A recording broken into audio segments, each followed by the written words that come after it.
In bear markets, the good people go build products. And in the bull markets, people speculate. Once you get to a critical mass, there's a lot of friction that exists between the existing banking world and the emerging crypto payments world.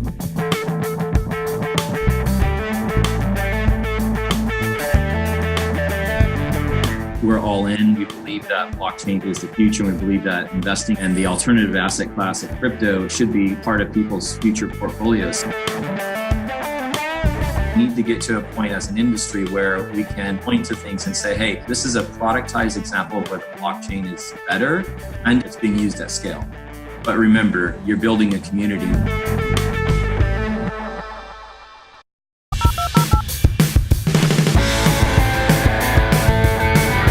Welcome to the Hacker Noon podcast. I'm your host, Trent Lapinski, and in this episode, we sit down with Miles from B21.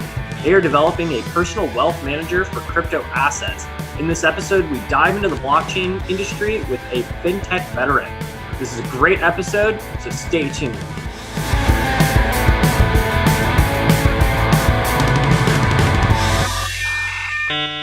Hey hacker, sorry to interrupt this great podcast. It's David Smook, founder and CEO of Hacker Noon, and we're raising money for the first time, and we're doing it from the people. If you want to buy shares in Hacker Noon, visit hackernoonshares.com. Help us make the best place for tech professionals to publish. Hey Miles, tell us a bit about what you're working on and what your background is.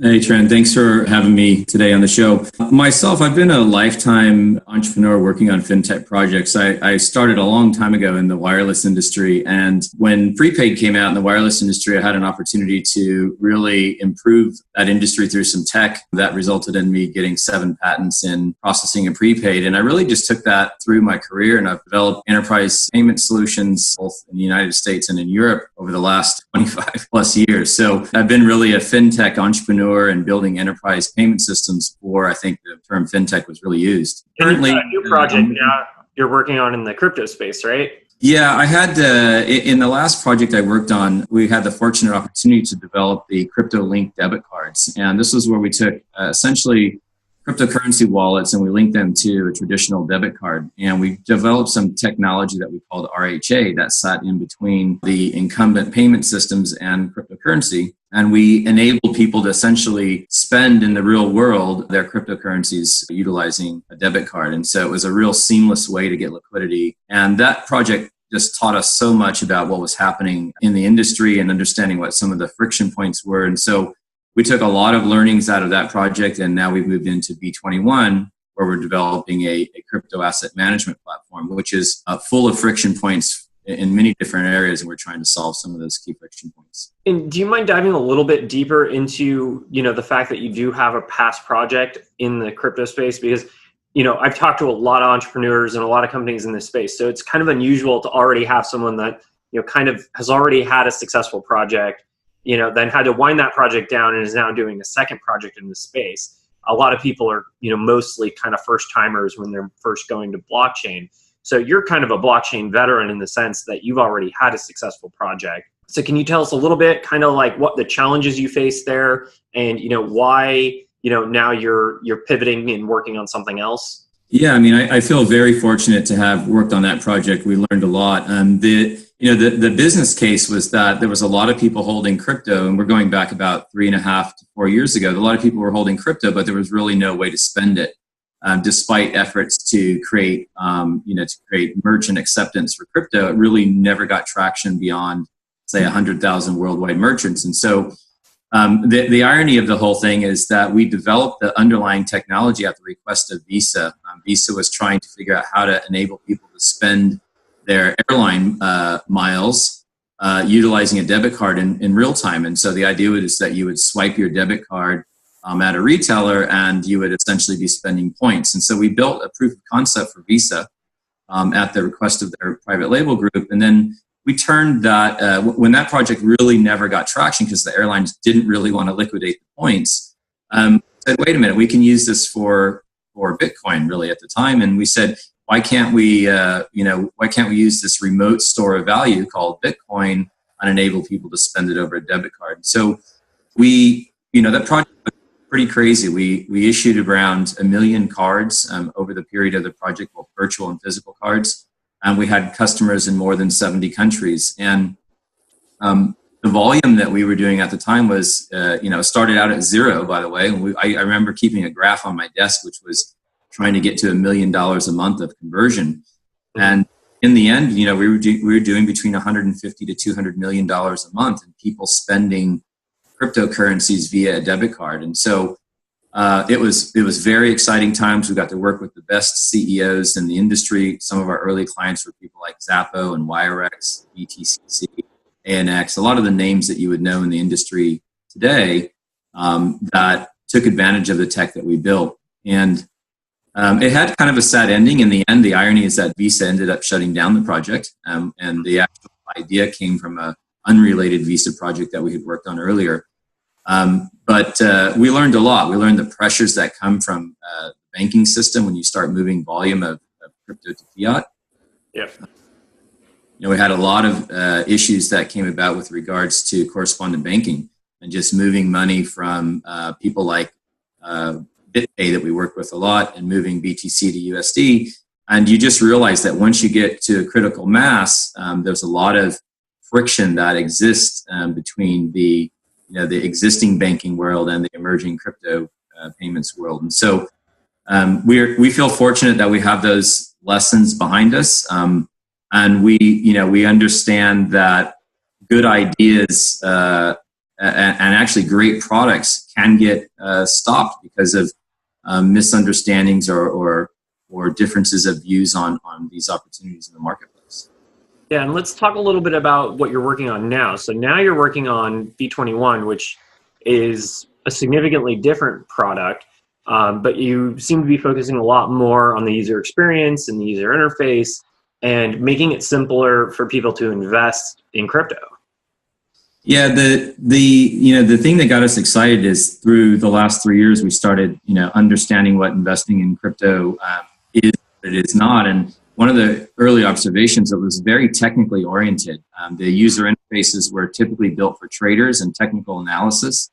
The whole idea of the mass market managing their private keys, well, I think there's a lot of merit to people controlling their own money, as I think the maximalists like to say.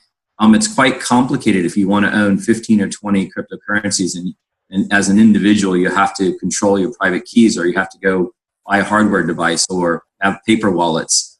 And so we really saw 3 areas that we could make a big difference. One of the areas was the user experience could be improved greatly, and really addressing that user experience towards the mass market user instead of a technical user. The on-ramps and the off-ramps, so going from fiat to crypto and then crypto back to fiat, there's a lot of friction that needs to be taken out of that path. And so again, to go to a mass market adoption where we invite, the next, or we enable the next 20 or 30 million people to invest in crypto, you have to improve those experiences. And the third thing that we're really focusing on is custody. Again, while we appreciate the benefits of holding your own private keys, for a mass market portfolio holder, we just don't think that it's a great solution that each and every individual try to figure out how to securely manage their assets. And so from day one, our view is to be regulated, and we actually wanted to subject ourselves to regulation. And we wanted to provide a regulated custodial service where there was a lot more transparency and confidence that could be placed in what we're doing for the consumer.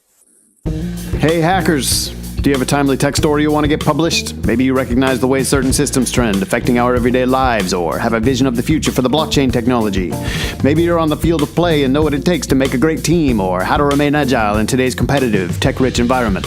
Share your expertise with the community at large on Hacker Noon. Email us stories@hackernoon.com, and a real human will review your submission. And talk a little bit more about custody, because I think that's, I've looked at a lot of crypto and blockchain projects myself, and that's always kind of been the sticky point where I'm like, how are you going to manage custody? So what are some of the things you're looking at, and what are you exploring on the custody side of things? So there's really two parts to the custody. If you to keep it simple, one part is the technical infrastructure side of how you secure the assets, and the other is the regulation and the oversight. So as far as the regulation and the oversight, being a regulated custodian means that we have to answer to an oversight body, which is the regulator, and there are certain things that we have to do with regards to our own liquidity and transparency in the assets that we hold. And so I think just the very function of having a regulator and having that oversight by an independent third party is something that consumers are going to be looking forward to participating in. On the physical side, we kind of have a two-part plan. In phase one, we're working with a well-known enterprise wallet provider and custodian. It's no secret because it's in our paperwork. We're working with BitGo, BitGo's custodial service, and a lot of it so we start out with working with a good provider that helps us to provide a multi-party custodial framework. And so as a custodian, BitGo will hold essentially a portion of the access to private keys, and in this case, BitGo is actually a regulated custodian. So we're a regulated custodian, and we're working with another regulated custodian in order to provide the initial phase of the service. And it comes down to our operational procedures as well as how do we structure our wallets. How much do we hold in cold storage versus warm and hot wallets, and what is our operational strategy around making sure that the largest amount of the assets at all time are in cold storage where they're the most secure, and that we have operational procedures that minimize the amount of assets that are in warm wallets, which are essentially wallets within our management control, and hot wallets, which are effectively in environments where we can execute trades. And what about legality? How are you kind of structuring your business, and what are some of the legal challenges that you're facing right now? Well, I think probably the biggest legal decision that we had to make as we started this business was whether or not we wanted to operate in the United States and whether or not we wanted to operate in China. That was really kind of a big decision we made early. So we've decided at this time that our service will not be offered in the United States, primarily because there was lack of clarity around token structures and the question about whether or not a utility token could be construed as a security. And so we decided that we were going to stay out of the U.S. And one of the goals that we had was we wanted to be one of the first, or if not one of the first companies that has a true utility token that's also inside of a regulated business. And you have examples where you have a utility token like Binance, where they've done really well in demonstrating the use of a token for access to a platform, but by and large, they're unregulated today, I would note seeking regulation. And then you have companies like Coinbase, who has some forms of regulation through MSB licenses and other licenses that they're now obtaining a few years later, but they don't have a token, right? And so we wanted to prove there was a model where you could have a true utility token, but you can also be regulated at the same time. And we don't really think that model exists. It may exist, but we don't really think there's a good example of a scaled company where that exists, and we want to be that company. Yeah. And can you dive a little bit more into your token economic model? Because you've got a very fascinating model that, this is always kind of a tricky thing when you get into the utility token space, and you're trying to define what a true utility token is versus a security token. Can you dive a little bit into your economic model and how your token fits into that? Yeah, we spent a lot of time looking at different mechanisms, and I would say when we were looking at this in the very early stages, the concept of burning tokens was still around as a way of restriction of supply. And so after a lot of consultation with US and European lawyers, we came to the conclusion that burning was not an option because the implications of construing your token as a security. And so we really have three functions of our token. One is that the token operates as a way to pay fees. So it really is access to the platform. So if you want to conduct a trade on the platform, or if you want to pay us for being your custodian, those are paid in the B21 token. So it really operates as a fee or an access token.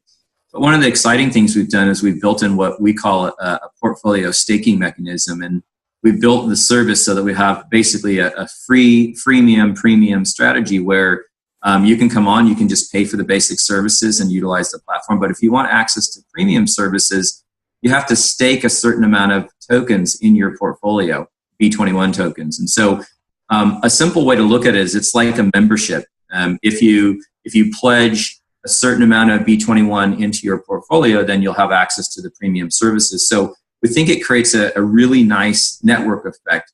The more users we have on the platform, the more people are consuming the token for day-to-day activities. But the more people that want access to our premium services, the more people who are going to effectively stake those tokens in their portfolio. And so the network creates scarcity in the token.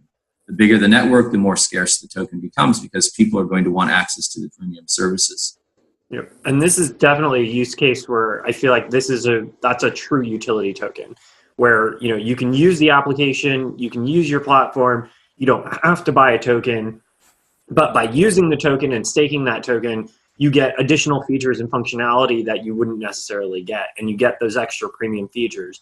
And then if you stake more of it, that potentially opens up more and more functionality for higher volumes and different features and functions. So, that's unique because, a lot of projects, they try to figure out how to have a token and they can't quite get the economic model to make sense where, there's a need for a token. A lot of projects, there's always the question of why do you need a token?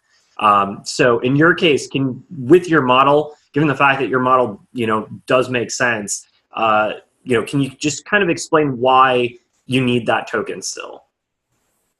Well, we could have opted. I get asked the question: could you have built this service without a token? And the answer is yes.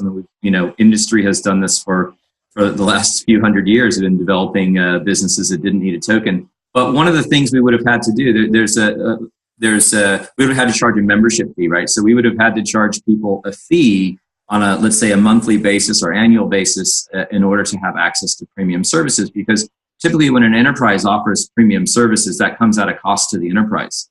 And so we had a choice. Do we want to charge like an active membership fee that someone pays us, $20 a month to be a member of this premium service? Or do we want to just have them say, hey, become an investor in the overall network by acquiring the B21 token and put it in your portfolio? And if you do that, I don't need to charge you a membership fee because you're going to create more value in the network by becoming essentially a member of the token. And so we think that it's a great way to avoid membership fees, for example. That's one good example. Another thing that we did with our token was we set aside 10% of the total supply of the token for what we call rewards and incentives.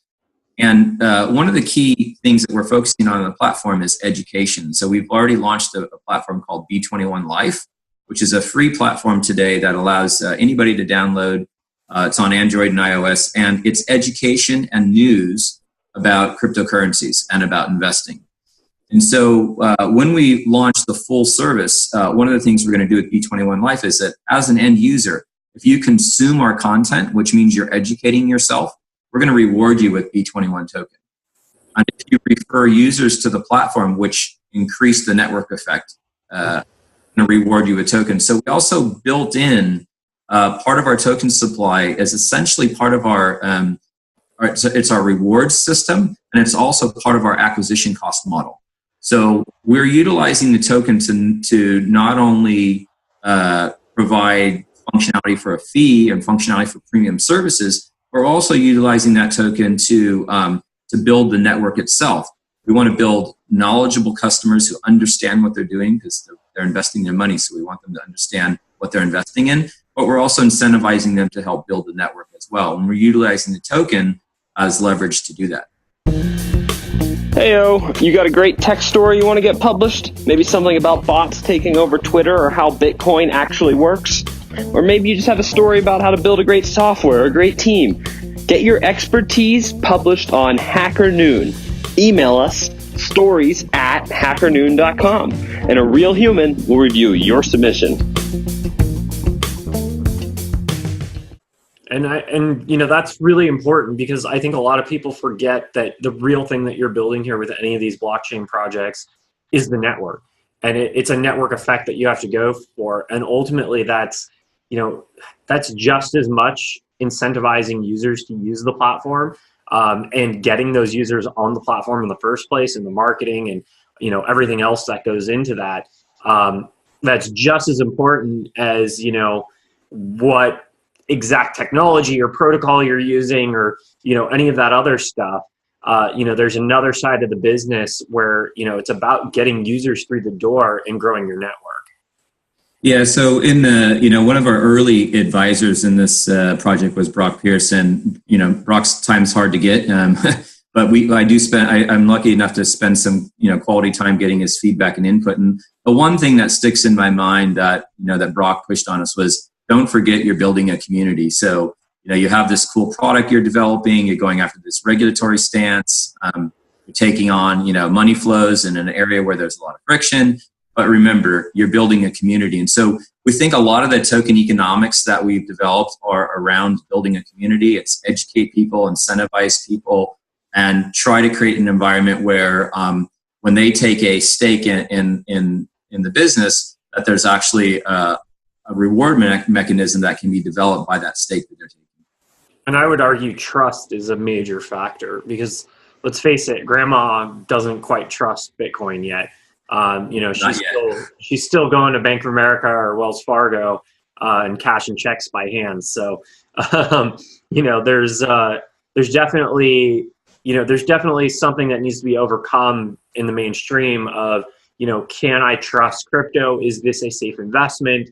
And then selecting a platform to be able to use, and invest in crypto. What is that trusted platform? So trust is a major component here, which is why regulation is also so important. Yeah, that's the sentiment that we have, and I couldn't agree, with what your point more. And that's really why on day one we wanted to be a regulated entity. We had a lot of people ask us, why would you subject yourself to regulation? And we believe the trust factor is the number one point. Some of the more advanced things that we're looking forward to do is we're also looking to publish our liquidity, which you don't get today. If you go to an exchange, even the bigger ones, they don't provide any data with regards to their assets and liabilities. And so while we might not get to their fully automated version of this on day one, we definitely want to get to a point where we're publishing our liquidity. And we can show really anybody who wants to look at what are our assets, are they verifiable, and what are our liabilities. And we want to publish that information to the general public. We think it's important that we get to that point so that not only do people have the comfort that we're regulated, but if we say we have, $1 billion under management, we should be able to prove that. And what are your thoughts on the blockchain market right now and cryptocurrency as a whole? Obviously, in 2017, we saw, a major spike, and now 2018 has kind of been this, bear market. What are your thoughts on, where we're going and what's next? I saw a great quote the other day. Somebody said, in bear markets, the good people go build products. Mm-hmm. And I think, and in the bull markets, people speculate. And so I think, the people who are trying to do good are out building, right? They're coding and they're building products. And I think what we're facing really in 2018 was lack of productization. So you had a lot of protocols come out in 2017, and there was a lot of different views on how the protocols could scale, how they could be differently, how one could be a monetary system, how one could be a store of value. I mean, there was a lot of that happening, but the productization of those underlying technologies really hasn't happened yet. And I think that's what I think the early VCs who got involved also, they're kind of used to seeing a MVP come out of companies in 6 to 12 months from the time they invest. And I think that's really where there's a pain point, is that we haven't seen that, what I call the productization of blockchain technologies, where you can point to something and say, okay, we used to use that from the incumbents, and now we use this. It could be we used to use Twitter, but now we use the new system. And so I think we need to overcome that. We need to get to a point as an industry where we can point to things and say, hey, this is a productized example of where the blockchain is better and it's being used. It's being used at scale. I think that's a challenge. I mean, I think on the investment side, the challenge is that I do think that the institutional investors do want to come into the market. And I think we're starting to see evidence of that even in the last few weeks. But the issue is that I don't think that the products exist yet. If you generally the mandates of the large funds don't match up with the investment vehicles that are available today. So getting things like ETFs is important. Having things like licensed custodians is important. And I think once we have some of those things in place, then we'll see institutions actually come in and invest, because I don't know, my personal view is I think that blockchain technologies will be a part of our life in the future, and they're just going to be taken for granted about how they power subsystems of things that we do every day. And I think that the long-term tech investors know that or understand that too, but I think they need the right vehicles to invest in order for them to come into the market. Hey, hacker. Sorry to interrupt this great podcast. It's David Smook, founder and CEO of Hacker Noon, and we're raising money for the first time, and we're doing it from the people. If you want to buy shares in Hacker Noon, visit hackernoonshares.com. Help us make the best place for tech professionals to publish. And I think, unfortunately, for some people who invested in some of the early ICOs,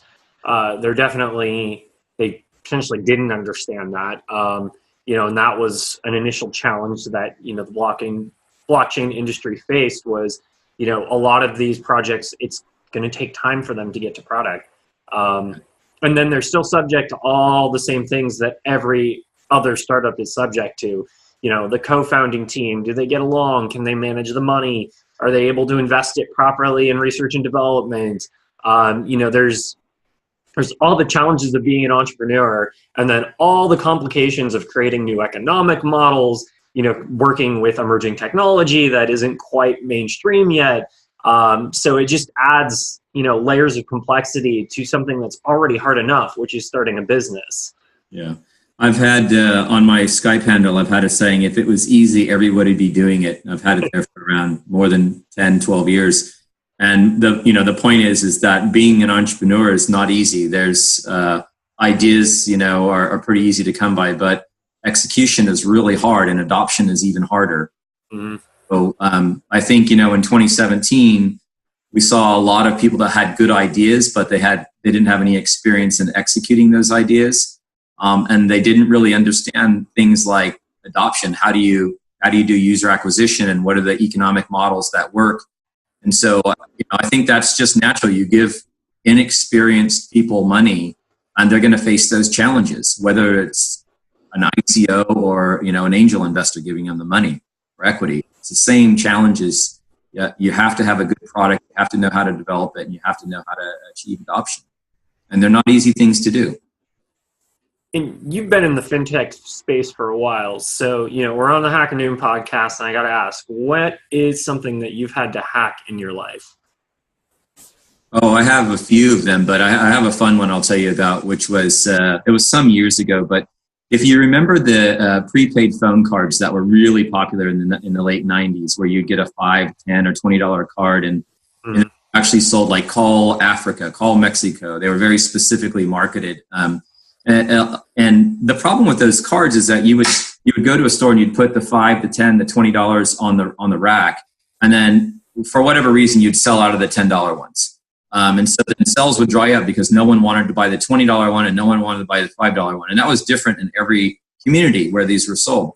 And this was a multi-billion-dollar market. And so what we hacked was we actually hacked the Visa network, and the way we did that was, we wanted to get to a single card that could be put into a store that had no value assigned to it, so that you could just put a card on the shelf and say, how much do you want? You want $3, $10, $50? We call them dynamic load values. Mm-hmm. What we did was, on the back of a phone card in the mag stripe, we actually put a Visa virtual card. And because we were the issuer and the processor of that card, every time there was that was swiped in a credit card terminal to do an authorization, the messages that would come to us, the technical messages. So what we did was we put the number 99 in front. We told the cashier, hey, when you want to activate and load this generic card, you key in 99 and then you use, let's say $10. 1000 would be $10.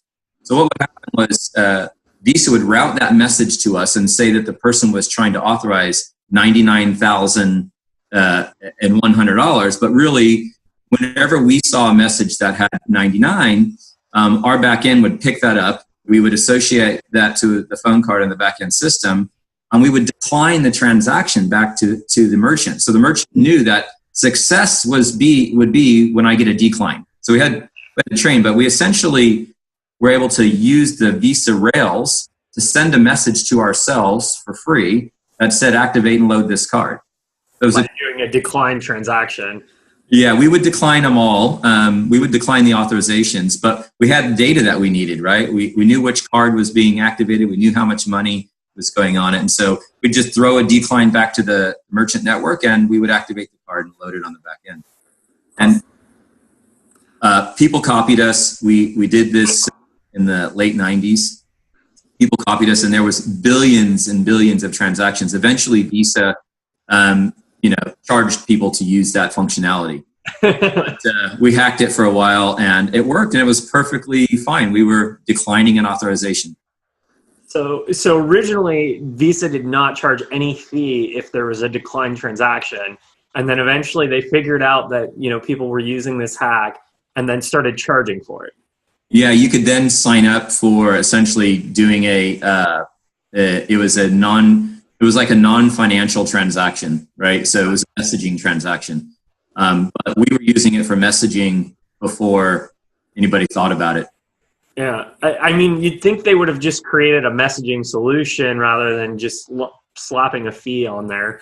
But I guess that's the banking industry. So well, they own the railroad tracks, right? So they want to charge you every time you drive over those railroad tracks. That's the way it works. And so anyways, it was a fun hack. It worked. It scaled. And eventually that's what led to my first project where we developed proprietary technology. And that's where we got these 7 patents for dealing with it in our own proprietary way instead of using someone else's network. Awesome. So what are your final thoughts on, the blockchain industry and what you're working on and where things are going? Well, as I say, myself and my co-founding team, we're all in. We believe that blockchain is the future. And we believe that investing in the alternative asset class of crypto should be part of people's future portfolios. So we think there's the technology is going to stick. It's going to become meaningful in a lot of different market segments, and we're committed as a team to implementing technology and solutions that take friction out and make it easy. And I say safer in the sense that providing people more education, easier tools, more trusted service providers to invest in crypto as it grows. We view this like the early internet days. Nobody knew who to quote unquote bet on that was going to win. I always tell people, if you're old enough, do you remember who Ask Jeeves was? Or do you remember AOL? And do you remember when you used to get those CD-ROMs in the mail? I never imagined there was going to be an internet provider other than AOL, and they were everything. And now AOL is irrelevant. So, I feel like we're in those early days where we're looking at the Ask Jeeves and we're looking at the Alta Vistas and the AOLs of the world.